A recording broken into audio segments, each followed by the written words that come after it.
Yeah, good morning everybody. Today I'm going to talk to you about solo diving coming out of the closet. Just a bit of an introduction. My name's Mark Powell. I run Dive Tech, which is a technical diver training school. So I teach people how to do technical diving. That's my full-time job. That's the day job, if you like. But that's not what I'm going to talk about today. I'm not going to talk about technical diving at all. I'm going to talk about an aspect of recreational diving. I'm going to talk about solo diving, which can be a little bit of a contentious topic. Maybe less so than it has been, hence the coming out of the closet part of the title, but still pretty much a contentious topic. Last weekend I was talking to another instructor and he said, "Are you really going to stand up in public and talk about solo diving and advocate solo diving?" And then he went on to say, well, of course, yeah, I solo dive. I like solo diving, but I wouldn't necessarily tell other people. I wouldn't tell my students that. And I think that's part of the problem. Solo diving is the source of a huge amount of hypocrisy in the diving industry. Most instructors have solo dived or regularly solo dive. This instructor I was talking to last week says, yeah, I like solo diving. I love solo diving. It's great. But I don't tell my students that.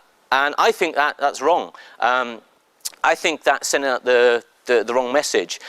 If you're a student of that instructor and on Saturday he tells you don't solo dive, it's dangerous, and then on Sunday you see him solo diving, you think, maybe that safety advice that he gave me wasn't really that important. So on Saturday when he says, always monitor your gas, you think, well, do I really need to listen to that bit of that bit of safety advice? When he says, always monitor your depth, never go below your maximum operating depth, don't push CNS limits, you think, well, do I really need to listen to that bit of safety advice?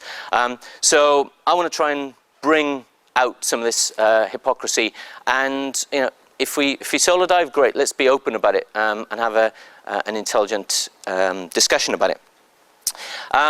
So I'm going to look at some of the controversial aspects, saying that it's not as controversial as it used to be. 2-3 years ago, I probably wouldn't have been standing here. Diver probably wouldn't have asked me to come and talk about this. So it's a lot more accepted, a lot less controversial than it has been. SDI, for example, has had a solo diving course for, the last 10 years. You could have done a solo diving course. It was the only agency to do that, though. Everybody else disapproved of it, at least in public. So solo diving has been coming out of the closet for a number of years. But really, I think it was last year when the balance switched. Because you might have seen this in Diver magazine. Paddy launched a solo diving or a self-sufficient diver course. So all of a sudden, it's acceptable now. If Paddy says it's okay, it must be okay. And a lot of the other agencies have followed suit. Now, INTD, PSA have also brought out or also have self-sufficient or solo or whatever similar worded courses. So yeah, we can start to have a conversation about it now. As I said, though, it's not new.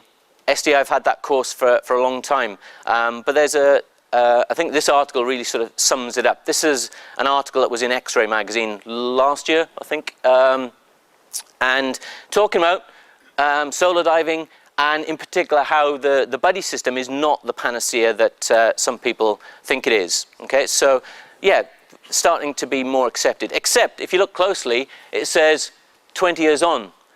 This article was originally published in 1990. Okay, so 20 years ago, all of the arguments that I'm going to talk about today, we knew about.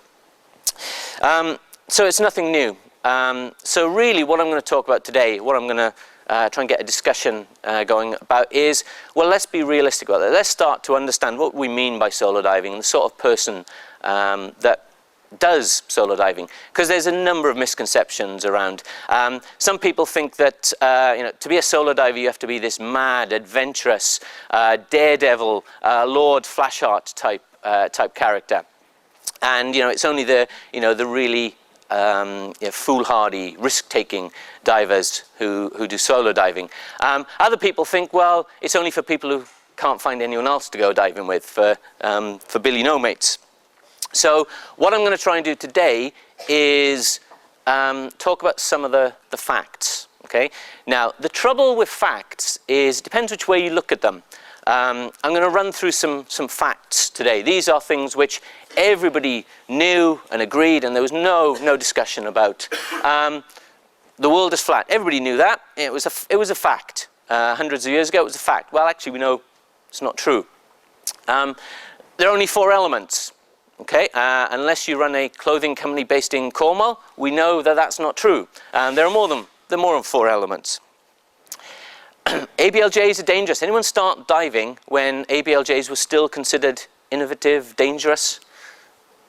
Yeah. Dangerous, they could inflate underwater. They weren't proper life jackets. We shouldn't be using ABLJs. And then it became acceptable. And then when stab jackets came in, okay, I remember being told, well, you've got to be careful, those stab jackets. They're dangerous. They won't float you face up in an emergency. And, you could... whereas now, we recognize they're actually quite a good idea. Dive computers are dangerous. This is pretty recent. It was not that long ago where I regularly heard instructors telling people, oh, you shouldn't dive with a dive computer. It's dangerous.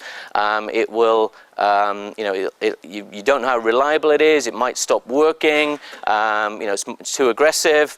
Well, now most people dive with a dive computer these days. And nitrox as well. I was having this discussion last night. It's only in 1994 that the first UK agency recognised the use of nitrox in the UK.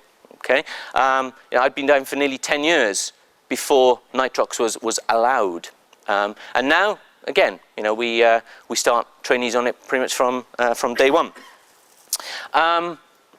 Never dive deeper than your first dive. When I learned to dive, I was told there was 3 golden rules. Never dive deeper than your first dive. Never dive on your own, and never hold your breath while ascending. Okay. Well, we now know that is no more of a risk than reverse profiles, are no more of a risk than normal profiles. Solo diving, we're going to talk about today, no longer one of the taboos. Just in case you're wondering, holding your breath while you ascend is still a bad idea.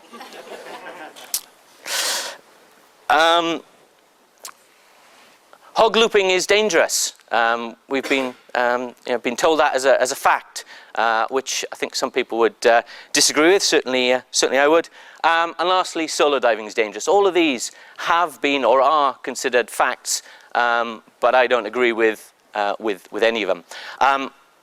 When I did this talk originally, a couple of people said, what is hog looping? And if you don't spend all your time on the internet, you might not know what hog looping is. Hog looping is a way of wearing your equipment that is recommended by all the technical diving agencies, and you can see my main regulator is coming across my chest and around the back of my head, so I can donate it easily, a nice long hose in an emergency. So that is hog looping. Okay, so I'm going to try and dispel some of the myths around solo diving. First of all, a bit of a straw poll. How many people have solo dived? Okay, that's quite interesting. So that's a good proportion of the room. Okay. Now, I'm assuming that when I said that, the people who didn't put up their hand are thinking, well, no, I've never solo dived. I've never jumped in on my own without a buddy. But how many of you are volunteer instructors, work for BZAC or, sorry, not work, teach for BZAC or the SAA? Okay. So within the guidelines of your organization, you can take a trainee diver in without somebody else in the water. Okay. And commercial diving regulations and professional diving regulations, you have to have a rescue diver. If you're a volunteer instructor, you don't need that. Okay, so you can jump in with someone who's on their first dive. Yeah, anybody taken a diver in for the first dive? Yeah. Now, if I go diving and I jump in on my own, that's dangerous. That's solo diving. That's dangerous. If I take somebody in with me who's never dived before, all of a sudden that's safe. How does that work? Those of you that are any type of instructors will know that trainees can sometimes be a bit of a handful. I consider teaching, if I'm taking someone in for a first dive, I'm solo diving with an impediment.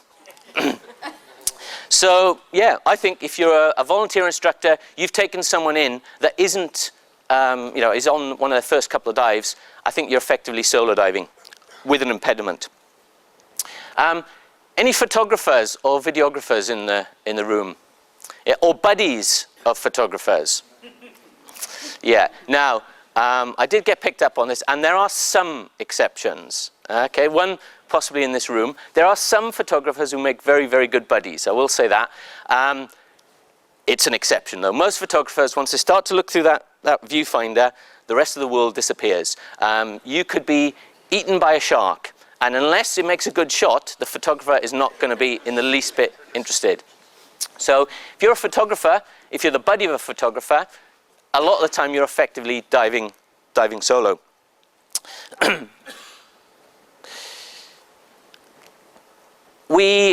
This is another area where the hypocrisy comes in. Solo diving is dangerous, so you can't solo dive. Right, so you and you never met each other before, don't even speak the same language in some cases. You're buddied up, off you go. Now you're perfectly safe.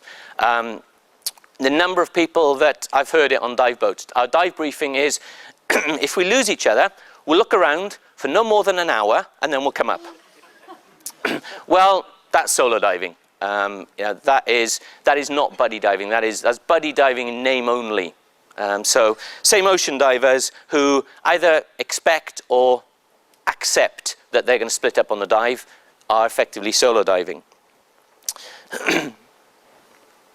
So if you carry on the dive after you've become separated, you're a solo diver. You had a buddy, you don't anymore, you're a solo diver. Anybody dive with kids, either your own children or others? No? Good, because they are really hard work. But if you're diving with a child, is the child really going to be able to rescue you? Possibly, but probably not. Okay, depending on the age, probably not. If you're diving with a child, effectively you're diving solo. Anybody dived with a buddy, been paired up with a buddy that they didn't know? Yeah, most of us.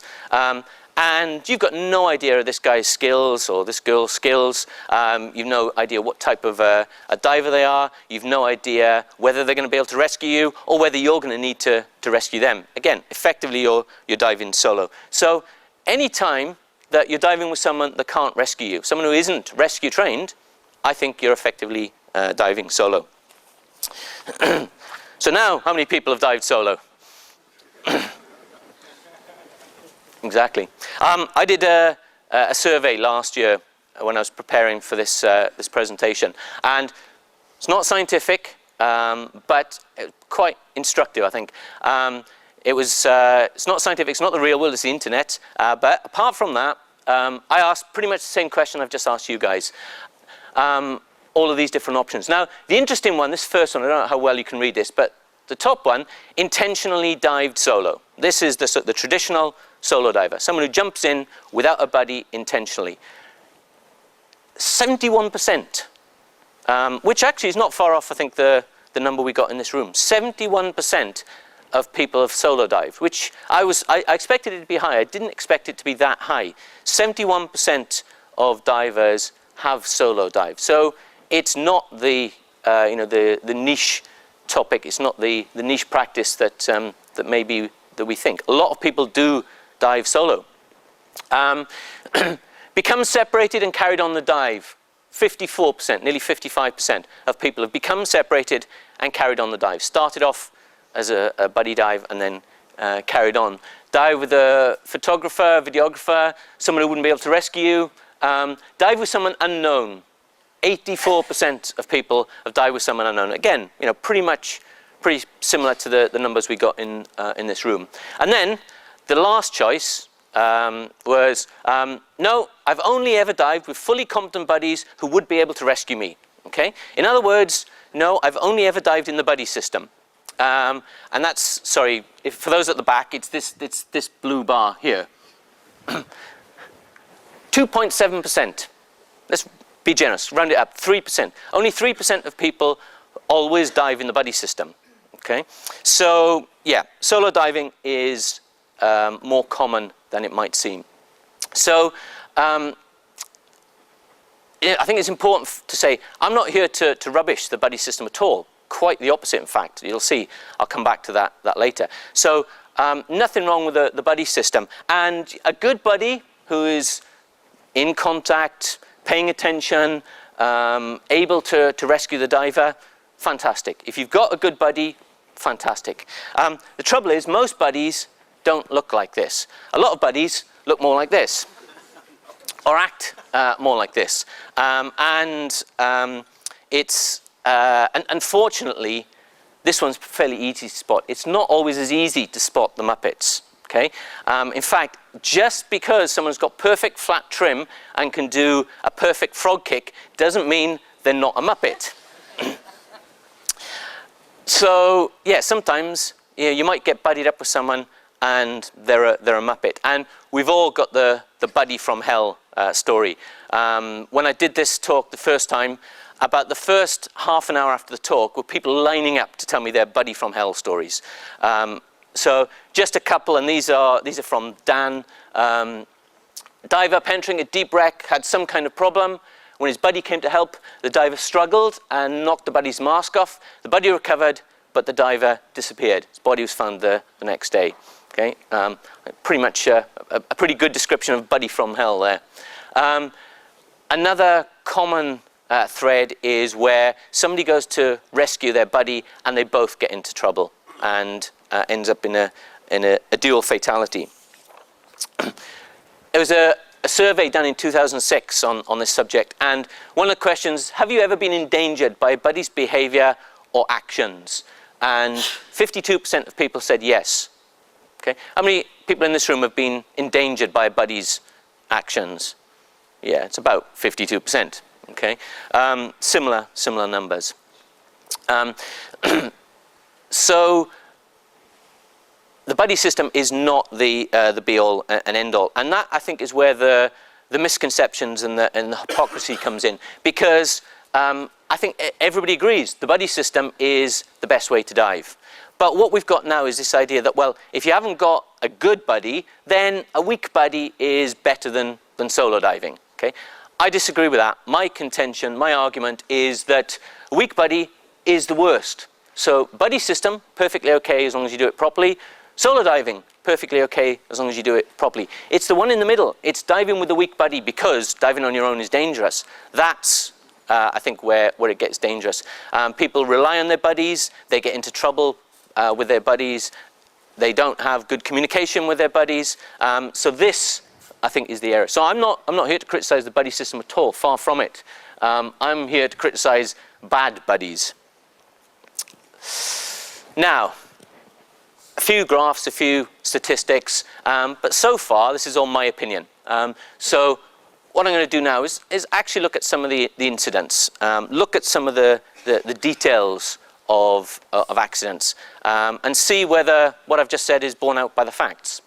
So I'm going to quote the BSAC's NDC bulletin from August 2006, and in that bulletin, it's they looked at solo diving, and it said that from 1998 to 2005, the BSAC annual incident report recorded 3,198 incidents, of which 40 involved solo diving. Of these 40, 19 involved a fatality.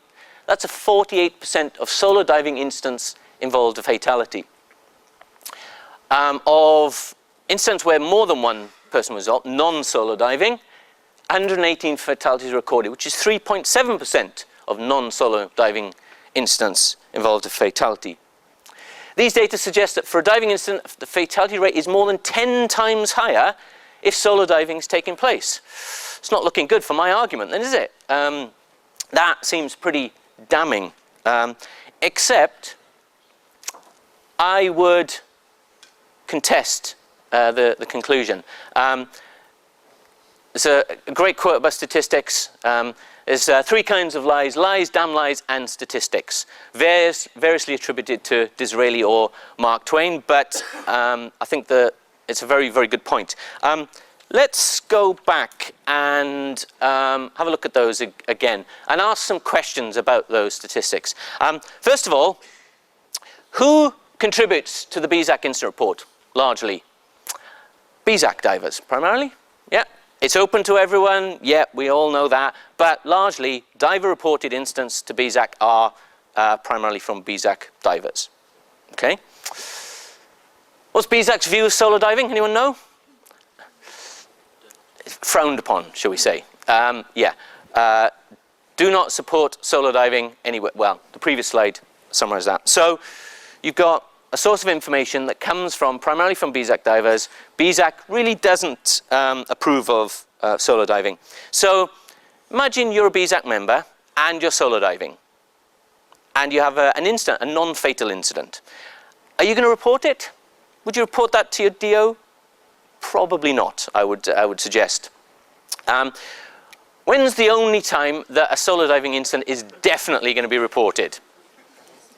When it's a fatality. You know, it's pretty difficult to brush that under the carpet. So maybe those statistics aren't quite as clear-cut as they appear. Okay, but again, we got two views here. So what I'm going to do is I'm going to let you make the decision. I'm going to look at the BSAC incident report. This is the 2010 incident report. It's the latest one that I've got the full details for. Okay, so there's a summary, and for anyone that hasn't read it, it's always worth looking through the incident report just to see the sort of mistakes that people do make. There's always a summary of the fatalities. So I'm just going to pick out a couple of these. Just going to focus on this area here first of all.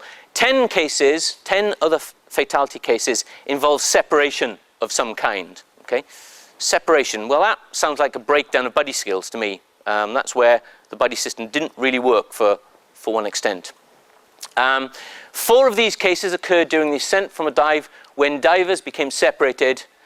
Well, that sounds like really that a problem occurred, and either before, during, or after the problem, they lost each other and they weren't able, the buddy wasn't able to help the other diver. 2 cases involve 3 or more divers diving together. Now this is an interesting one because all of the technical diving agencies advocate diving as a 3. They say diving in 3 is preferable in many ways to diving as a pair. A lot of people, when they come to me for technical diving course, they say, I don't like diving as 3. I've done it before and it's hard work. And it's usually because if you dive in with a 3, why do you normally dive in a 3? Anyone dived in a 3? Yeah, because the other buddy hasn't turned up. The other buddy hasn't turned up, yeah. That wasn't planned. You might not know the guy.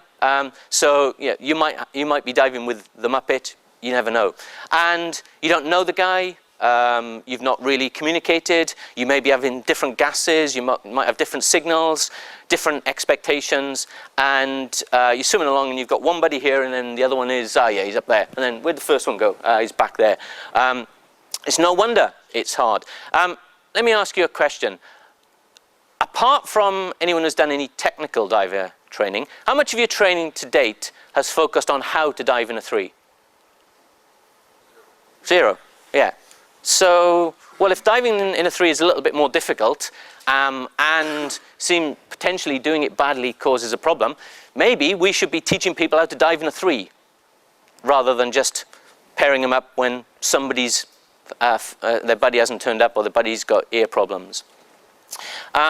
So, you know, if an agency, and I don't want to pick on any particular agencies much, if an agency believes that diving in a 3 is bad, then say, don't do it, ban it. If they think it's good, train people how to do it.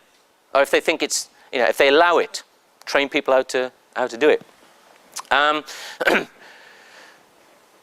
2 cases involve divers in difficulties during a dive who made direct lone ascents to the surface. Well, again, sounds like the buddy system breaking down there. 1 case involved a diver who became tangled with a shot line during ascent. Well, where was the buddy? Okay, they're supposed to have a buddy to, you know, isn't that the whole point? 1 case involved a diver who thought incorrectly, it subsequently transpired, by his buddy to have aborted the dive during the descent. He hadn't, but the guy carried on anyway. Looked around for no more than an hour, came back up, and his buddy wasn't there. Okay, so looking at this, it looks like actually buddy skills, team diving skills are a little bit weak here. And oh yeah, sorry, I forgot. We are supposed to be talking about solo diving, aren't we? Again, apologies if you can't see it at the back. One case involved a solo snorkel diver. Okay, so one case of solo diving fatalities, and that was a snorkel diver. Previous year, 2009, pretty much the same here. No major differences, all the same sort of thing. One case involved a solo rebreather diver. Very sad case, but yeah, there was an incident there as well. Now, I'm not going to go through all of these. I'm just going to give you the highlights. 2008, there were 6 cases of fatalities linked to a separation, no solo diving cases. 2007, 2 cases linked to separation, 1 to solo diving. 2006, 7 linked to separation, 2 solo diving. 2005, 4 separation, 4 solo. 2004, 6 cases separation, no solo diving deaths. Through to 2001, 2 cases linked to separation, 1 case linked to solo diving. That 2001, of those cases, 1 case involved a double fatality where a diver got into difficulties and a second diver went to assist, also failed to return. So the buddy system actually caused an additional problem there. So let's have a look now at those solo diving incidents, and let's see. I'm going to focus on, as I said, we're talking about recreational diving here. So I'm going to focus on the recreational diving, solo diving incidents. So 2010 we already saw was a snorkel diver. 2009 solo rebreather, snorkel rebreather, cave. 2005 cave, 60 meters, 68 meters. And then this one, 2005, we've got this case here. A diver entered the water alone. His body was later spotted motionless at the surface by a passing fisherman. The diver was recovered by a lifeboat, but resuscitation attempts failed. That's all I know about this one. There's no more information in the incident report about this one. 2003, another one, 66 meters, so not really recreational. Interesting, 2 divers were diving solo on a wreck. Both, one of the divers noticed the other deploys delayed SMB and gave the out of air signal. He approached the diver. I mean, it sounds more like a bad buddy pair rather than solo diving. But let's class it as a solo diving incident. 2002, again, 60 meter, 57 meter, rebreather diver at 120 meters. Yeah, not really recreational diving here, is it?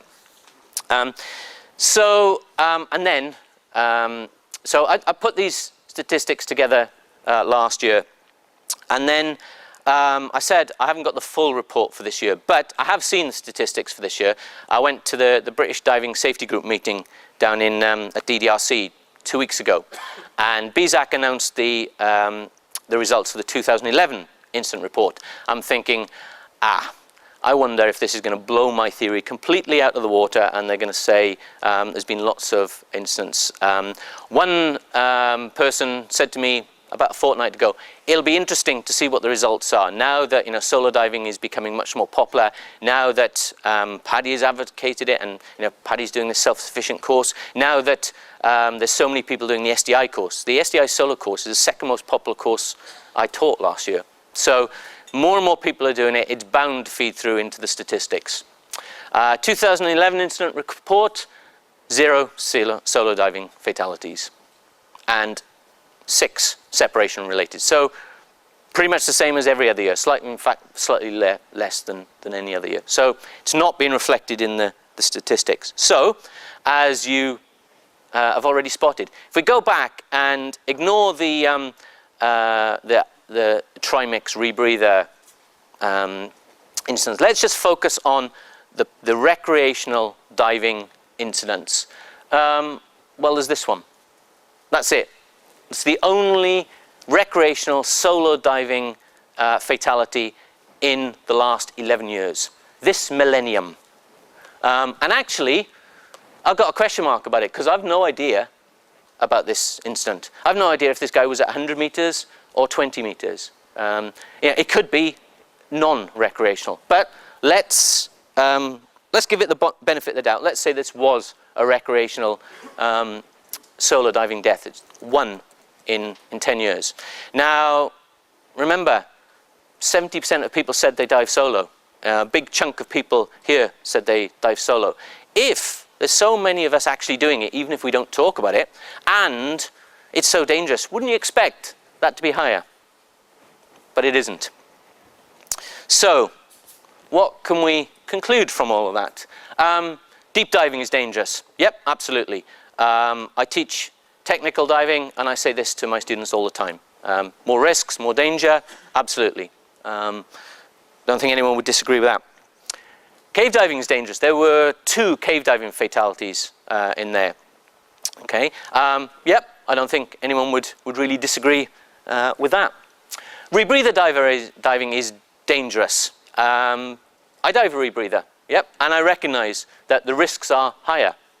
Okay, I don't like solo diving on a rebreather. I try and avoid solo diving on a rebreather. So I class rebreather diving very differently to recreational diving. Snorkeling is dangerous. This is a warning for all of you going on holiday. Be very, very careful when you're snorkeling. It can be dangerous. We can see the information is pretty clear. Buddy separation is common in fatalities. It doesn't tend to protect us. And this is not obvious, statistically. I can't prove this, but my conclusion is that in general, lots of people's buddy skills are weak and lead to accidents. But recreational solo diving, actually, there's no evidence to show that it's dangerous at all, or no more dangerous than going underwater in an environment that we can't breathe. But yeah, you can't do that because you can't solo dive because what about your insurance? Your insurance won't cover you. Aha, got you. Yeah. Well, I rang up Dive Master. They're here today. I'm going to ask them. I said, yeah, I've got a question about solo diving. Am I covered? Yes. What do you mean? Yes. Yeah, you're covered. Oh, as long as you're qualified, you're covered. No conditions. No. Yeah, it's fine. As long as you got a certification that says you're qualified to solo dive, we'll cover you. So your Dive Master insurance covers you. Same thing for Dan. Now, the one thing I would say is you've got to be careful with your life insurance. Insurance companies are, have we got anyone who works in the insurance industry here? Insurance companies can be a bit sneaky sometimes. So you've got to make sure what the wording on your policy says. I recently changed my mortgage and I got a new life insurance policy. And I looked through it and it says, you're covered for scuba diving. Excellent, good. Provided you are diving with an instructor less than 30 meters. Okay, not so good. So I rang him up and I said, look, I am an instructor. Does that mean I need to be diving with another instructor? This 30-meter bit, I'm qualified a little bit deeper than that. Is there anything we can do about it? He said, oh, yeah, no problem. We'll revise the wording. I now have a life insurance policy that says I'm qualified to dive within the limit of my certification. Now, those two wordings are really quite different. So I rang him up again. I said, do you actually mean this? Because now I can dive 100 meters on trimix or dive solo and I'm covered. Yep, as long as you're qualified, as long as you've got a certification for it, I'm covered. Okay, so 100 meters on trimix and I'm covered by my life insurance. So I would suggest whether you dive solo or not, check your life insurance, because anyone who's got a life insurance policy that says you've got to be with an instructor and no deeper than 30 meters is probably breaking the conditions of that on a regular basis. So yeah, dive insurance, no problem. Life insurance, check, but mine explicitly says, yep, I can solo dive and I'm covered. Yeah, what about the HSC though? I bet they're not going to like it. Well, I asked them. The Birmingham show. I said, right, what's the official position? They said, well, solo diving has certain risks. Yeah. And so, if you want to solo dive, you would need to do a risk assessment. Okay.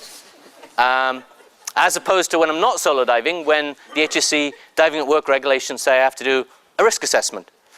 In other words, no difference. The wording of the risk assessment might be slightly different, but so no problem from the HSC's point of view. Yeah, but what about dive operators? No one's going to let you dive solo off their boat or from their dive center. I know plenty of dive boats that will quite happily let people dive solo.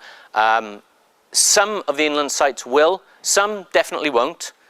Some are in the process of changing their policies on it. I do escorted trips, or as Carol from Scuba Travel described me last night, she described me as one of their escorts, which I wasn't quite sure how to take that. Thank you, I think. But they've said, yeah, no problem. As long as you're qualified, solo diving is allowed. Yeah, but what? Yeah, but you can't. No. What about running out of gas? Yeah, what if you run out of gas? You got nobody to go to. Well, I'm going to let you into a little bit of a secret. Have you had much chance to walk around the show yet? There's a really clever product. I don't know if any of you have seen it. Absolutely fantastic product. I don't know if it's been launched or whether it was available previously. Fantastic little product that tells you how much gas you've got in your cylinder. Fantastic. You look at it and it tells you how much you've got. And really clever. This little needle goes down as you use up the gas. Okay? And there's a red area in there. I'm not quite sure what that's for, but probably bad. What the hell are you doing running out of gas in the first place? Plan how much gas you need, take the appropriate amount of gas, and monitor your gas, and you're not going to run out of gas. Even a catastrophic problem, O-ring failing, regulator free-flowing, well, take some redundancy, and it can be any redundancy, something that will get you safely back to the surface.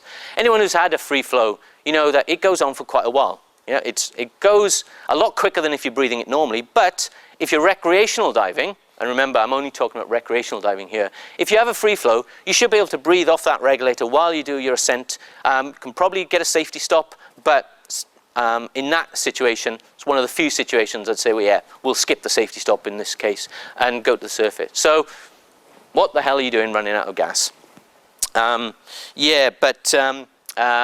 What about entrapment? If you get caught up in line, that's the really big one. And yes, this is one of the risks. Remember the risk assessment the HSC mentioned? Entrapment is a risk. Now he's not here, but so I won't name him.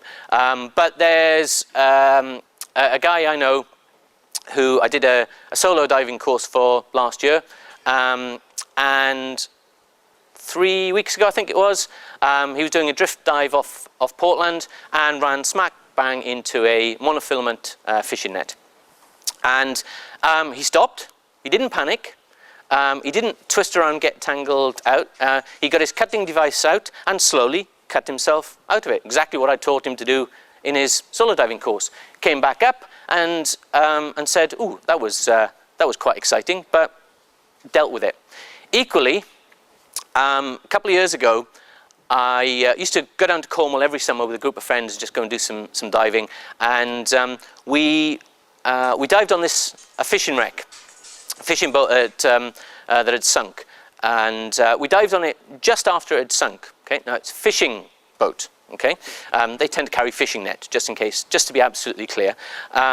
Fishing boat, and we dived it, so we knew it had fishing nets on it. Went back the following year and we were going to dive it again. And some of the local divers said, well, be careful because the fishing nets have come out a little bit of the holes. So, just be careful. So it's a fishing boat. We knew it had fishing nets on it. We'd seen them. We'd been told it had fishing nets on it. We knew it had been breaking up, and so the chances were there was going to be nets on it. So dropping down the line, and we weren't solo diving, we're in buddy pairs. I'm dropping down the line with my buddy, and in front of me I can see another diver and his buddy, and they're swimming along, and I can see this net in front of them. And the one diver just sort of skirted past it. The other one swam into it, because most divers, when they swim along, they look down. They don't actually look where they're going. So he swam straight into it. And he swam into it, and then he realized he was caught, so he started to try and time himself. Actually, he just ended up winding himself up. So he looked up to his buddy, who was disappearing off into the distance. So, you know, a buddy doesn't necessarily help in this situation. I was above him, and I, because I'm a responsible person, I sat and watched and laughed for a few minutes. And I was doing some research. I waited to see how far the buddy would go before he came back, and he swam off out of sight. There was going to be no help at all. So I went down and got the guy out to this net. And about 10 minutes later, the buddy comes back and says, "Yeah, what was going on? Where were you?" So yeah, bad buddy skills and bad awareness made, if I hadn't been there, that guy might well have not made it. So, his buddy didn't help him. It was just me happening to come across him that saved him. Whereas my student 3 weeks ago ran into a fishing net, very similar situation, and managed to get out of it with absolutely no drama, no problems at all. So, yeah, entrapment is a risk. I'm not gonna deny it, but it's a manageable risk. Yeah, but what about if you pass out underwater? Anybody in the habit of passing out? I don't mean last night. Anyone who's in the bar last night, doesn't count. Anyone in the habit of just spontaneously passing out? Anyone have a medical condition? No. You probably shouldn't be diving if you have. You probably shouldn't be driving to the dive site if you spontaneously pass out. So, yeah, I don't think that's a real concern. And I quote, this is a quote from another diving instructor, "But if we allow it, we'll encourage others to do it." Well, yeah, if they're doing it safely, then I don't actually see a problem with that.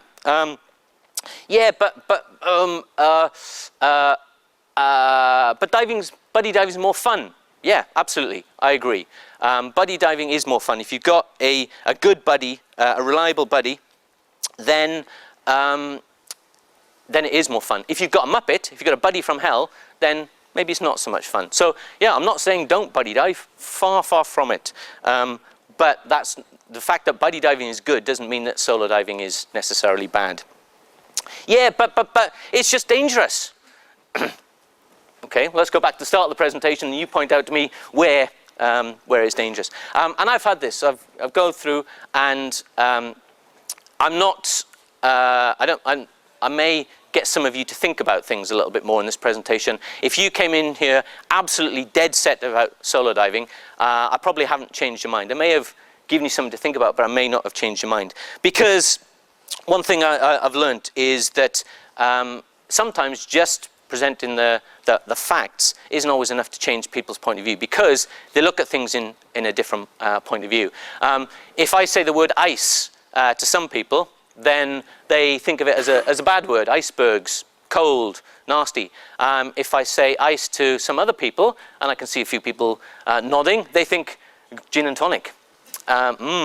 So different people have got different points of view. I'm trying to get people to think about solo diving, to deal with it objectively, and try and change the attitudes, because diving is almost unique in having this phobia of solo diving. Perfectly allowable, perfectly socially acceptable to drive a car on your own. Okay, 70 miles an hour down the motorway. How many of you drove here yesterday or today on your own? Yeah. What if you passed out? What if there was an accident? And you're driving 70 miles an hour with, maybe a tank full of petrol in the back, and maybe a jerry can, if you've been following the government's advice. If you had an accident, that thing's going to go up in a ball of flames, and you're going to take other people with you. I'm shocked at the irresponsibility of some of the people in my audience. But it's perfectly acceptable, okay? You can jump out of a plane solo. You can parachute solo. What if your parachute fails open? Well, you use your redundancy, use your backup. Exactly the same idea. You can go fishing solo. Now that really is dangerous. More people die fishing solo, certainly, than you can climb solo. You can fly solo. Okay? My father is in his 70s. He's still pretty active, but he's perfectly allowable for him to go flying on his own, with nobody, no one to take over the controls if he has a problem. And people do it all the time. Horse riding. My wife's has got 2 horses, and every time I leave to go on a diving trip, she says, "You will be careful, won't you?" I have never ended up in hospital as a result of what I do. She's ended up in hospital a number of times as a result of what she does, and yet perfectly acceptable for her to go out riding on her own on top of a 2-ton lunatic animal. So my point is that actually solo diving may not be as dangerous as we've been led to believe. So if you want to solo dive, I'm certainly not going to stop you. I think it can be perfectly safe as long as you do it properly. Okay, so no problems with solo diving. If you decide, and completely respect that, if you decide after this talk, actually no, I don't fancy it. I've done my own personal risk assessment, and I've decided that no, solo diving is not for me. Fine, absolutely fine. In that case, do buddy diving, okay? And I mean, do it properly. Have the buddy skills so that you don't end up as one of those statistics. Now, I said that last time, and it came up in the British Diving Safety Group meeting again, and I thought, well, rather than just stand up here and talk about it, why don't I actually try and do something about it? My conclusions of buddy or team diving skills are weak, so why don't I try and do something about it? So what I'm going to be doing this summer, I'm going to be running a series of one-day team diving workshops. Okay, so doesn't matter whether you're a BZAC diver or a PADI diver or whatever, I'll run a number of one-day workshops where we run through team diving skills, how to dive in a team, how to use light signals for communication, how to position yourself to make it easier to dive in a 3. And hopefully, next year, we'll continue to have 0 solo diving fatalities, and maybe we can even bring down the fatalities involving buddy separation as well. If that is of interest, then ping me an email, or if you're going to tech camp, then I'll be piloting them at a tech camp. As I say, if anyone is interested, as my contact details, just ping me an email and we can talk about it. I'll be around if there are any questions for a while afterwards. Other than that, thanks very much for your attention.